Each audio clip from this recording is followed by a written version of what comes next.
Joining us now is Alfonso Aguilar, president of the Latino Partnership for Conservative Principles. Alfonso, great to have you back on. First off, your thoughts on the meeting between President Biden and President Obrador. Frankly, I think it's inconsequential. The border's out of control. The president's not willing to change his policies, which are the cause of what's happening. And President Obrador, Lopez Obrador, has actually said this since the beginning of the Biden administration. He said it a couple of times that it is the Biden open borders policies that have unleashed this massive wave of migration that not only affects the U.S., but it also affects Mexico. These migrants are coming through Mexican territory, and this massive movement of people is what facilitates drug trafficking and the entry of fentanyl through our border, because even though most of the fentanyl comes through our ports of entry, our border patrol is overwhelmed managing this massive flow of people to be able to do their interdiction work to stop the entry of fentanyl. So Mexico is very frustrated with the Biden administration, and the relationship is really has deteriorated. During the Trump years, we actually had a very productive and effective bilateral relationship with Mexico, and Lopez Obrador actually acknowledged that.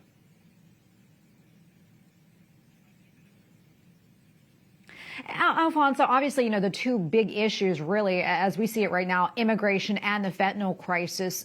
What do you think both countries need to do right now? What concrete steps do they need to take to solve these crises? Well, I think it really starts with the U.S. I mean, if you want to look at the root causes of the border crisis, it's at the White House.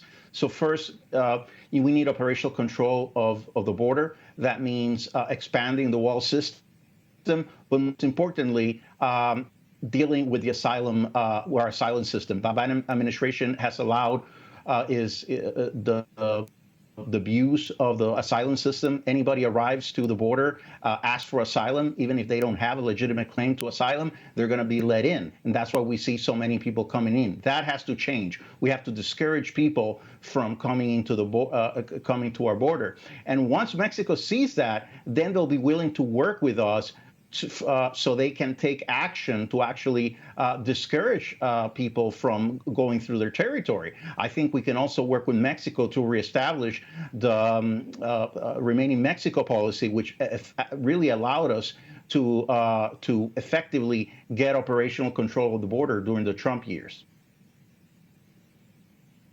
Alfonso, we have probably about 30 seconds left or so. But one thing that was not discussed, I mean, as far as we know, is the uptick in violence against the Catholic Church in Mexico. What is the latest on that, do you know? And what is Mexico doing to try and stop it?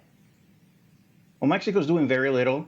I'm surprised that President Biden talks about human rights abuses, the killings of journalists, human rights abuses against LGBT people, but he doesn't talk about the continuous murder of Catholic priests in Mexico. In the past 10 years, over 35 priests have been killed. Just in the last 4 years, 9 Catholic priests have been killed. He doesn't say anything. Also, Catholic politicians can talk publicly against certain policies like trans issues or express their pro-life views without being penalized by the Electoral Institute in Mexico. That's an attack on the basic fundamental freedom of religious freedom, and the Biden administration doesn't say anything about it. So Mexico's doing very little, and the United States is not talking about the basic, the egregious violation of religious freedom in Mexico. Well, Alfonso, always great to have you on and get your insights. Appreciate it. Thanks so much. Thank you.